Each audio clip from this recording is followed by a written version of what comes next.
Behind the Times by Arthur Conan Doyle. My first interview with Dr. James Winter was under dramatic circumstances. It occurred at 2 in the morning in the bedroom of an old country house. I kicked him twice on the white waistcoat and knocked off his gold spectacles, while he, with the aid of a female accomplice, stifled my angry cries in a flannel petticoat and thrust me into a warm bath. I am told that one of my parents, who happened to be present, remarked in a whisper that there was nothing the matter with my lungs. I cannot recall how Dr. Winter looked at the time, for I had other things to think of, but his description of my own appearance is far from flattering. A fluffy head, a body like a trussed goose, very bandy legs, and feet with the soles turned inwards.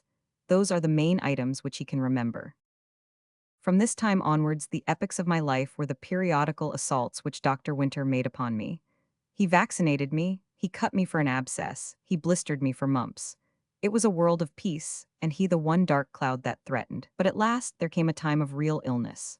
A time when I lay for months together inside my wickerwork basket bed, and then it was that I learned that that hard face could relax, that those country-made, creaking boots could steal very gently to a bedside, and that that rough voice could thin into a whisper when it spoke to a sick child. And now the child is himself a medical man, and yet Dr. Winter is the same as ever. I can see no change since first I can remember him, save that perhaps the brindled hair is a trifle whiter, and the huge shoulders a little more bowed. He is a very tall man, though he loses a couple of inches from his stoop.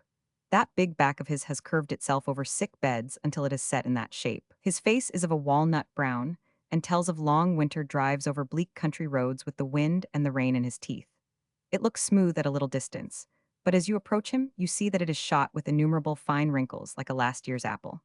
They are hardly to be seen when he is in repose, but when he laughs his face breaks like a starred glass, and you realize then that, though he looks old, he must be older than he looks. How old that is I could never discover.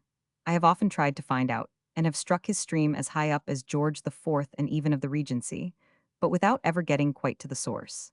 His mind must have been open to impressions very early, but it must also have closed early, for the politics of the day have little interest for him, while he is fiercely excited about questions which are entirely prehistoric.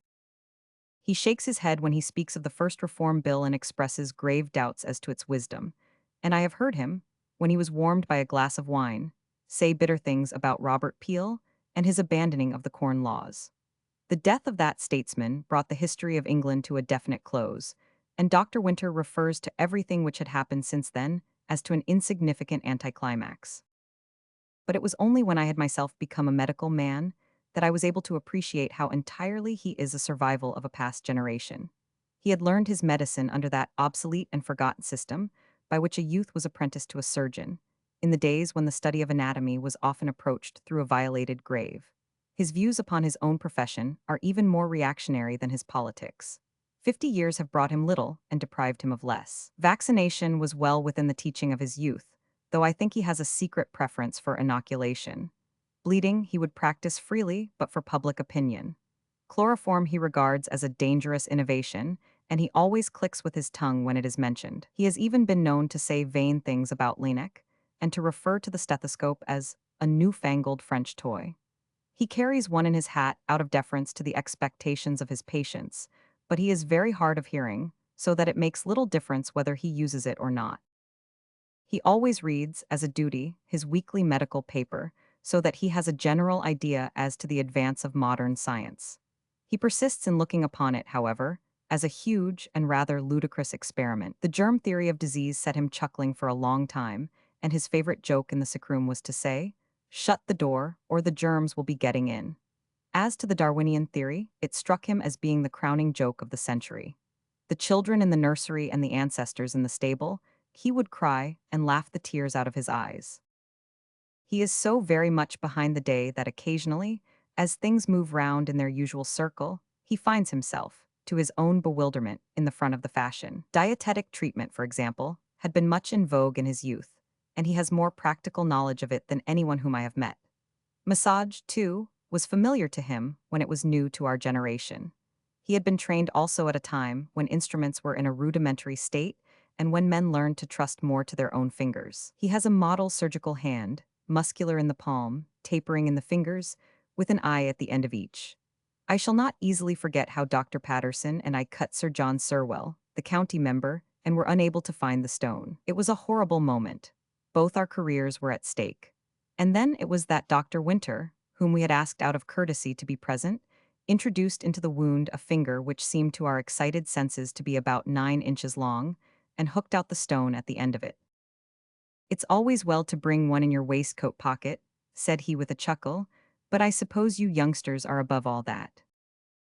We made him president of our branch of the British Medical Association, but he resigned after the first meeting.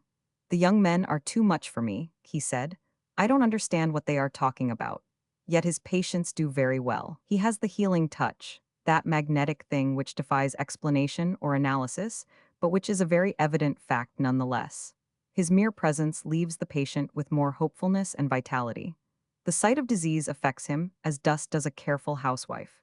It makes him angry and impatient. "Tut, tut, this will never do," he cries as he takes over a new case. He would shoo death out of the room as though he were an intrusive hen. But when the intruder refuses to be dislodged, when the blood moves more slowly and the eyes grow dimmer, then it is that Dr. Winter is of more avail than all the drugs in his surgery. Dying folk cling to his hand as if the presence of his bulk and vigor gives them more courage to face the change.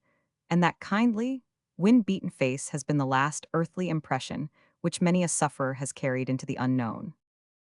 When Dr. Patterson and I, both of us young, energetic, and up-to-date, settled in the district, we were most cordially received by the old doctor, who would have been only too happy to be relieved of some of his patients. The patients themselves, however, followed their own inclinations, which is a reprehensible way that patients have, so that we remained neglected with our modern instruments and our latest alkaloids, while he was serving out senna and calomel to all the countryside. We both of us loved the old fellow, but at the same time, in the privacy of our own intimate conversations, we could not help commenting upon this deplorable lack of judgment. "It is all very well for the poorer people," said Patterson, "but after all the educated classes have a right to expect that their medical man will know the difference between a mitral murmur and a bronchitic roll. It's the judicial frame of mind, not the sympathetic, which is the essential one." I thoroughly agreed with Patterson in what he said. It happened, however, that very shortly afterwards the epidemic of influenza broke out, and we were all worked to death. One morning I met Patterson on my round, and found him looking rather pale and fagged out. He made the same remark about me. I was in fact feeling far from well, and I lay upon the sofa all afternoon with a splitting headache and pains in every joint. As evening closed in, I could no longer disguise the fact that the scourge was upon me, and I felt that I should have medical advice without delay. It was of Patterson naturally that I thought, but somehow the idea of him had suddenly become repugnant to me. I thought of his cold, critical attitude, of his endless questions, of his tests and his tappings. I wanted something more soothing, something more genial.